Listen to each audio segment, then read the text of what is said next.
Welcome to The Explainer. Today, we're unpacking a truly fascinating topic, vows versus karmic retribution. We are going to completely break down the near-death experience of a man named Sheng Jie to uncover the actual intricate mechanics of karma.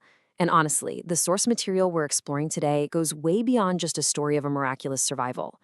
It reveals this incredibly profound, highly structured spiritual framework about how spiritual vows are weighed directly against karmic retribution. We're not just looking at a random sequence of mysterious events here, we're looking at a detailed system of cosmic accounting that governs our actions and their consequences. It is absolutely riveting. Okay, let's dive right into this. At the very core of today's analysis is this profound spiritual paradox. Can present life devotion actually erase a past life crime? We really have to ask if the universe operates on simple mathematical forgiveness, like does doing enough good deeds just magically wipe away the bad ones? Or is there a much stricter, much more complex cosmic accounting system at play? Think about it. If someone commits a terrible act but later transforms into a totally dedicated spiritual person, how does the underlying architecture of karma reconcile that? Well, to understand the mechanics of this, we really need to examine a very specific case study. To understand how this whole system works, we're going to examine our subject, Sheng Jie. Now, according to the records, he was this deeply devout spiritual guide. He'd successfully brought a lot of people into his faith, and he was a big advocate for a vegetarian lifestyle and spiritual cultivation for years. But then, a really critical turning point happens. He started feeling restless with his simple, spiritually focused life, and he actually stepped away from his calling. He completely withdrew from his spiritual community and shifted all his energy to exclusively chasing worldly wealth and business success. And as the source material outlines, this sudden shift in focus, from spiritual dedication to worldly distraction, was the exact catalyst that opened the door to an inexplicable tragedy. So let's look at the timeline of the accident that followed, because it's medically and mechanically inexplicable. Let's break down this incident report. At 0 seconds, Fan swerved to avoid a head-on collision, and he crashed violently into a ditch.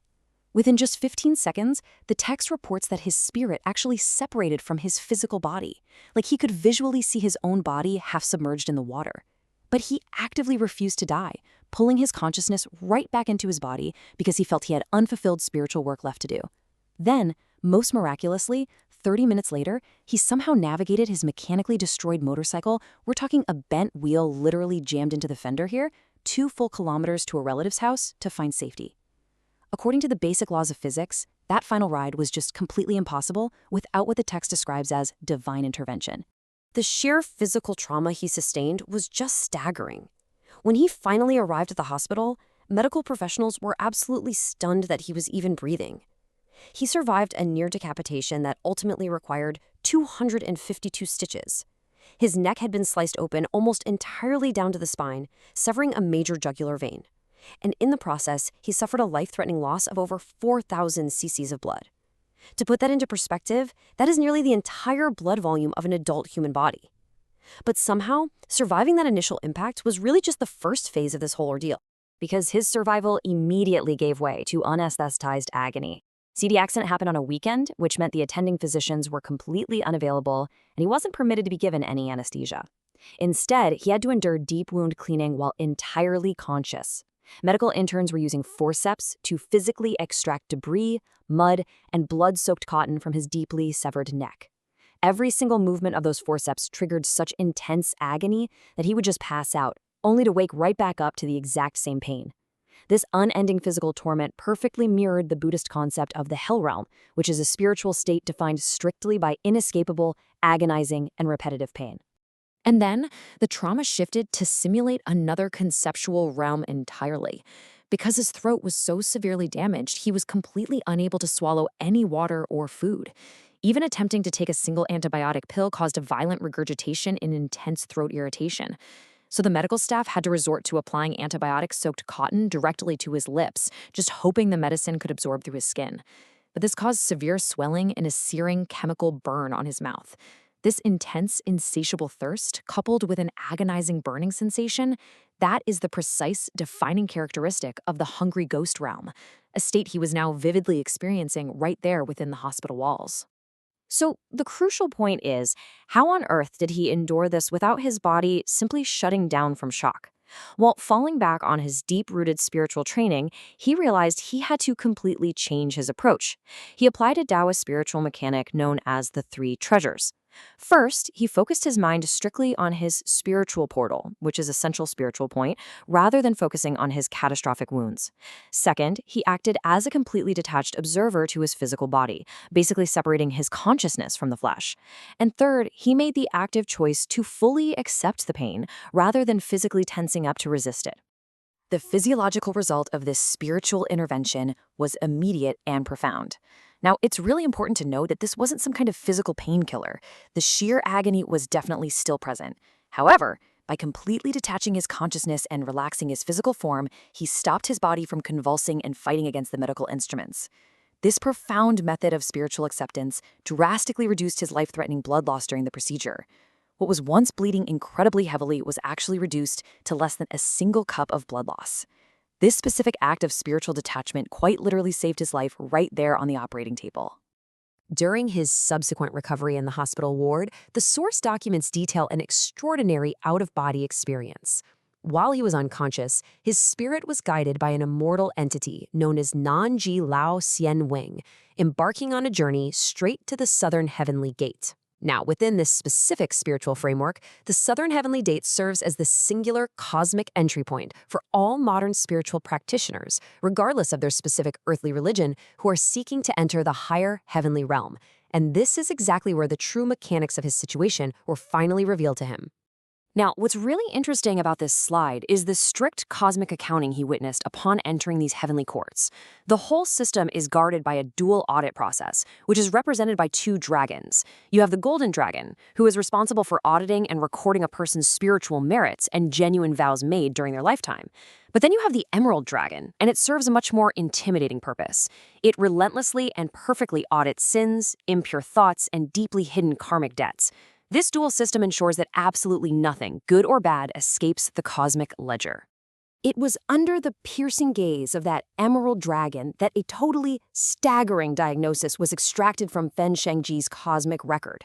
The audit revealed an unresolved 300-year-old karmic debt. So this wasn't just some random accident caused by poor driving. This centuries-old debt was the precise, targeted trigger for the catastrophic event. It explains exactly why a dedicated spiritual practitioner would suddenly face such a brutal, near-fatal incident out of nowhere. The text draws this really sharp, objective contrast between his two lifetimes to illustrate how karmic retribution transcends a single lifetime. 300 years ago, in a past life, he was a thief who callously murdered 3 of his own accomplices just to hoard their stolen gold. Later in that same life, feeling guilty about it, he attempted to buy off his conscience through superficial charity, building bridges and repairing roads. Fast forward to his current life, he was born a vegetarian spiritual practitioner. But crucially, he had just recently strayed from his vows to chase money. That misstep weakened his spiritual protection, and it allowed that ancient debt to finally collect. And this highlights a very, very strict law within karmic mechanics. Superficial worldly charity absolutely cannot cancel out the ultimate sin of taking a life. Building bridges or donating to temples with stolen wealth doesn't just erase the heavy karmic stain of murder. The spiritual logic here is simple. A life demands a life. The 3 victims he murdered had suffered in the spiritual realm for 300 years. Once their time of suffering concluded, the cosmic laws basically granted them the right to seek vengeance, totally overriding any superficial good deeds he'd accumulated in the past. This leads right to the ultimate cosmic negotiation, which explains why he survived it all. The immortal entity revealed the precise mechanics of his survival with this exact powerful quote. The karmic debt demanded your life, but your spiritual vows negotiated it down to 3 days. So his past spiritual merits and genuine efforts in guiding others didn't magically erase the murder. The debt absolutely still had to be paid. However, those merits functioned as a powerful spiritual currency to mitigate the sentence. The victims agreed to spare his life, but on one condition, that he intimately experienced the extreme physical and spiritual agony they had endured. Let's move to and see how this builds a complete, highly compressed timeline of karmic repayment during his hospital stay. Day 1 was the near-death trauma, and that sudden, shocking realization of this massive cosmic debt. Day 2 forced him to endure the unanesthetized agony of the hell and hungry ghost realms, physically paying the toll demanded by the victims. And finally, day 3 brought his total spiritual acceptance of the pain and the situation, which immediately aligned with a remarkably successful 5-hour surgery that finally stabilized him. Essentially, a 300-year debt was compressed into a totally agonizing 72-hour window.